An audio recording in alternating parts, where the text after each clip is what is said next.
Welcome back to Rule Time. Another story with a rule. Okay, fine. No story. I know you had enough. Here I'm going to tell you how to find a good job. One, you need a good resume, right? So let's make that professional.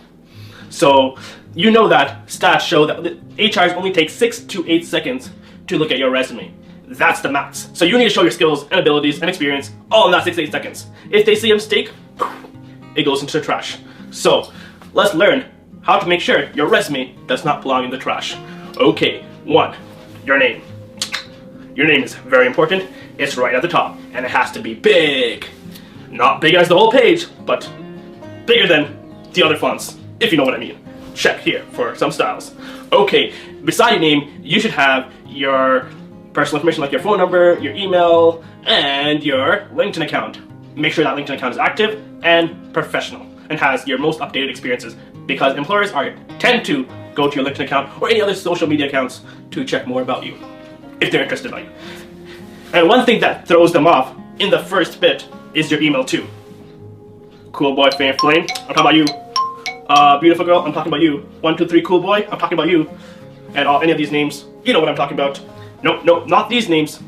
Some professional names can be your first and last name at gmail.com. Something professional. If you have to ask the question, is this professional? It's probably not, so change it to something more professional. And number 2, we have a summary. So right after your name, your personal details section is your summary. Here, you'll write 3 to 5 points. These are not your everyday job duties. I want you to talk about your achievements.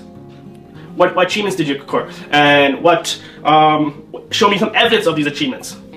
Here is an example of what you shouldn't do. Take a look.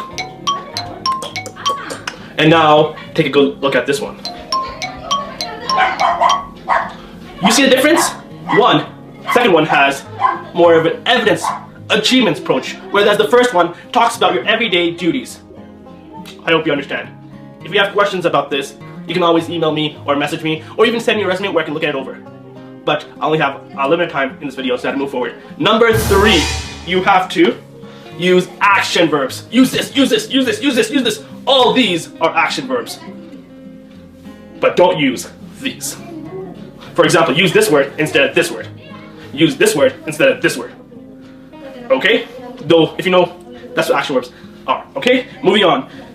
Number 4, use buzzwords. This is very different from job to job. One way to find out some buzzwords is going through the job description, finding some keywords that repeat, and using that in your resume. It does not mean copy and paste phrases, just find those buzzwords. Because there's usually 2 phases in a selection. 1, there's a computer system that goes through all the resumes and finds the best suited candidate.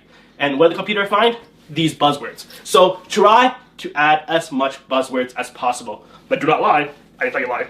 Don't tell me Mr. T told you a lie, because I didn't tell you a lie. And number 5, your education piece. This is mostly for fresh grads and above. You don't need your high school diploma. No one really needs to know about that, because you're older now. You need to know your most recent stuff. The reason why I say no is because we do not want to waste any space. We want to only put the important details. So put your university degree. If you got honor roll or you had a special position, put that in. But do not put on irrelevant stuff. And only put on your resume your relevant information.